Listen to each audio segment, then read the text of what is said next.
magandang umaga Luzon, Visayas at Mindanao. Ito na naman si RL TV Vlog. Update ulit natin itong Manila Bay ngayong araw po ng Monday. Araw po ng Friday pala. Mali. Kamali pa, no? Kaya magandang umaga po sa ating mga viewers, silent viewers. Kaya ngayon po ay May 2 na, no?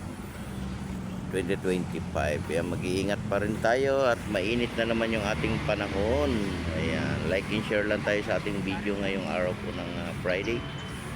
Magandang morning everyone, sa ating mga naglilinis, sa ating mga Estero Rangers, sa ating mga MMDA, sa ating mga DPS doon sa may dulo ng ating Manila Yacht Club. Tuloy-tuloy pa rin tayo, no, sa ating paglilinis sa kahabaan ng Manila Bay, sa iba't ibang lugar ng ating coastal.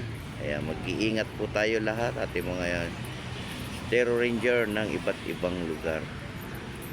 Ingat po tayong lahat at lagi po tayong magpapasalamat kung ano man yung ating natatanggap sa araw-araw ng ating buhay. Pag-pray din natin yung ating mga kababayan nasa malayong lugar, nasa ibang bansa, sa probinsya, o sa lahat ng mga naghahanap buhay, sa lahat ng mga nagtatrabaho. Ayan, libre po itong pagpasok sa ating Manila Bay, Dolomite Beach. Wala po itong bayad. Kaya welcome po kayong lahat. Kung kayo man ay balikbayan, galing man kayo ng abroad o sa ibang lugar, pasok lang tayo, no? Maigpit pa rin pinagbabawal yung ating paglangoy, ano, pag-swimming. Ayan, nandito rin yung ating dragon boat. Practice pa more, no? Practice pa more, dragon boat.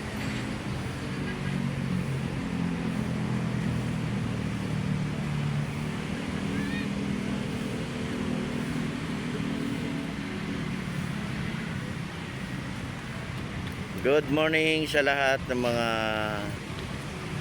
nagbabangka dyan sa may dagat. Ingat din kayo dyan.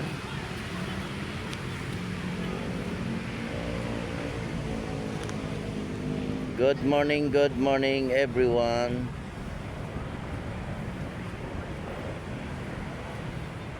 Good morning din sa ating mga bisita sa iba't ibang lugar na pinupuntahan, ano. Pasyalan din natin yung ating Luneta, Manila Zoo, Intramuros, Binondo Bridge at sa ating Dolomite Beach, no.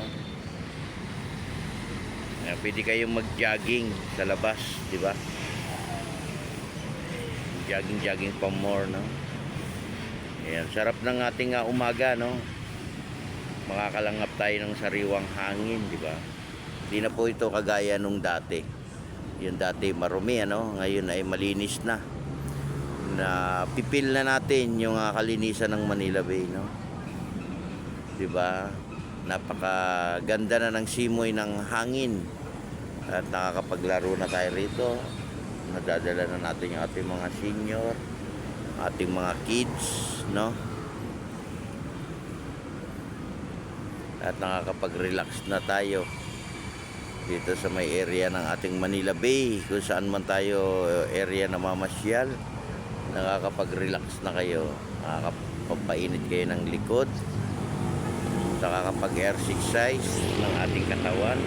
Maintain pa rin natin, no, lalo na yung ating gamot, no. Importante yan. At iinom po tayo ng ating tubig. Yan, no, para po hindi tayo mahilo, no, kung saan man tayo naglalakad-lakadan. Dala lang kayo ng inyong umbrella, diba? Importante yan yung umbrella, diba? Umbrella. Kaya magandang morning sa ating mga bisita ng Manila Bay. Ating mga turista, welcome din po kayo sa ating Dolomite.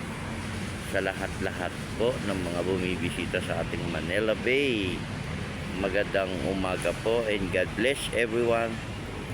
At lagi po tayong magpapasalamat kung ano man yung ating natatanggap sa araw-araw ng ating buhay. panatili lang nating malinis, no, yung ating Manila Bay labas at loob, no, lalo na yung ating mga halaman, ano. Ayan, dami nang ang bulaklak, oh. Salamat naman ay nagkabulaklak na rin yung ating mga halaman. Talagang pag mainit, malungkot din yung ating mga halaman, ano. Kaya kailangan dinidiligan yan. Ayan, God bless everyone. Hanggang dito na lang po tayo. Mag-iingat po tayo, mga kababayan natin sa ibang bansa, sa Luzon, Visayas at Mindanao. At magandang umaga sa ating lahat. Bye-bye.